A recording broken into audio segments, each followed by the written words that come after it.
अस्सलाम वालेकुम dear learners, welcome back to our YouTube channel learn at FAQ। So dear learners, आज का जो सब्जेक्ट होने जा रहा है वो हो रहा है केमिस्ट्री।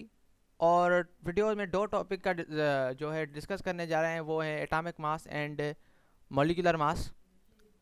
सो वीडियो को स्टार्ट से लेकर एंड तक लाजमी देखिएगा ताकि आपको पूरा कॉन्सेप्ट समझ में आए। एंड वीडियो पसंद आए तो लाइक ज़रूर कीजिएगा, एंड नए हो तो चैनल पे सब्सक्राइब मस्ट कीजिएगा ताकि आप ऐसी वीडियोज़ के रिलेटेड अपडेटेड रह सकें। सो डियर लर्नर्स, पहला जो टॉपिक है हमारा वो है एटॉमिक मास। आइए इसको डेफिनेशन से समझते हैं। फर्स्ट लाइन में जो है, atomic mass of an element is defined as the mass of an atom of an element. Atomic mass होता है जो कि एटम का मास होता है। आपको ये नाम से ही समझ आ गया होगा कि जो एटम का मास होता है हम उसे एटॉमिक मास कहते हैं। और एटॉमिक मास जो है वो डिपेंड करता है एलिमेंट पे। हर कोई एलिमेंट अलग होता है। एलिमेंट अलग होने की वजह से उसका एटम अलग होता है, और एटम अलग होने की वजह से उसका मास अलग होता है। इसीलिए एटॉमिक मास जो है वो हर एलिमेंट का यूनिक होता है। जैसे कि मैंने सेकंड लाइन में मेंशन किया है, every element has unique atomic mass which is represented on the periodic table. अब हर एलिमेंट का जो है अपना एटॉमिक मास होता है, और पीरियोडिक टेबल में जितने भी एलिमेंट्स होते हैं वो उनका आपको देख के आप बता सकते हैं कि उसका एटॉमिक मास के क्या है। अब आप जैसे नीचे राइट पे जो बॉटम पे जो पिक्चर है वहाँ पे हमें ऑक्सीजन का एटॉमिक मास बताया गया है। पीरियोडिक टेबल में ठीक इसी तरीके से सिंबल होता है और ऐसे ही सारी डिज़ाइंस होती है।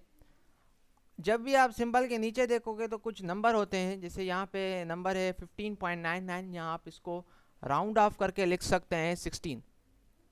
अब ये जो 16 नंबर है इसे हम कहते हैं एटॉमिक मास। ये ऑक्सीजन का मास है। ये ऑक्सीजन का मास है, तो ये नहीं कि सोडियम का भी यही होगा, पोटेशियम का भी यही होगा, उनका अलग होगा। ये सिर्फ ऑक्सीजन का है। और हर एलिमेंट, जैसे कि यहाँ ऑक्सीजन है तो उसका 16 एटॉमिक मास है। तो अगर दूसरा कोई एलिमेंट होगा तो मे भी उसका डिफरेंट हो। जैसे हाइड्रोजन का एटॉमिक मास 1 होता है, कार्बन का 12 होता है, एट्सेट्रा। ठीक है लर्नर्स, तो एटॉमिक मास डिपेंड करता है हर एक एलिमेंट पे, उसके एटम पे। ठीक है लर्नर्स, नेक्स्ट पॉइंट पे आते हैं हम। It is represented in atomic mass unit. अब जो एटॉमिक मास है उससे हम मेजर कैसे करते हैं? एटॉमिक मास यूनिट से। जैसे कि हम अपना वेट मेजर करते हैं अपनी बॉडी का, वो कहते हैं किलोग्राम्स में या पाउंड्स में। तो ठीक इसी तरीके से ही आप जब एटॉमिक मास को कैलकुलेट करेंगे तो एटॉमिक मास यूनिट का इस्तेमाल करेंगे। अब एटॉमिक मास यूनिट बराबर किसके होता है? एक एटॉमिक मास यूनिट, एक एटॉमिक मास यूनिट बराबर होता है कार्बन के 12वें हिस्से के बराबर।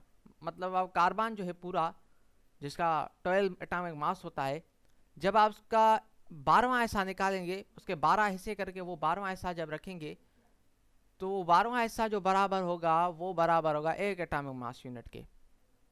ठीक है लर्नर्स, और एक atomic mass unit in case आपको ग्राम्स में पूछा जा रहा है तो वो आपको स्क्रीन पे नज़र आ रहा होगा कि एक एटॉमिक मास यूनिट बराबर है 1.66 इंटू 10⁻⁻24 ग्राम्स।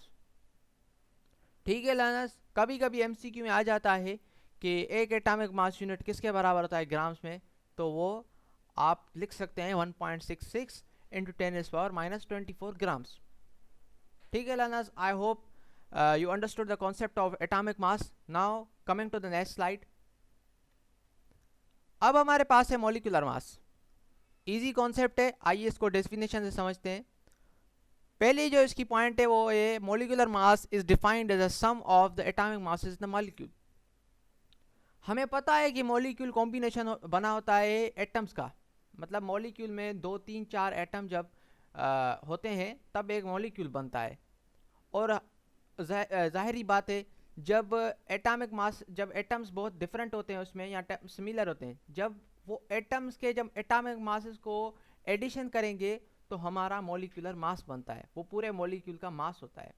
मॉलिक्यूलर मास ही ये कहता है कि ये एक मॉलिक्यूल का मास है। और जबकि मॉलिक्यूल डिफरेंट एटम्स का बना होता है, जब उनके हम एटॉमिक मासेस को एडिशन करेंगे तो हमारा मॉलिक्यूलर मास बनता है। आइए इसे एग्जांपल से समझते हैं हम। For example, the molecular mass of CO2 is 44 atomic mass unit. अब यहाँ पे CO2, यहाँ से कार्बन डाइऑक्साइड भी हम कहते हैं, वो एक मॉलिक्यूल है, ठीक है। अब मॉलिक्यूल जो है इसका मास कैसे कैलकुलेट करेंगे, हम इसको क्या करेंगे, इसके एक एक एटम का मास जो है एक एक एटम का मास जो है उसको प्लस करेंगे साथ में, और हमारा जो मिलेगा आंसर वो है मॉलिक्यूलर मास मिलेगा।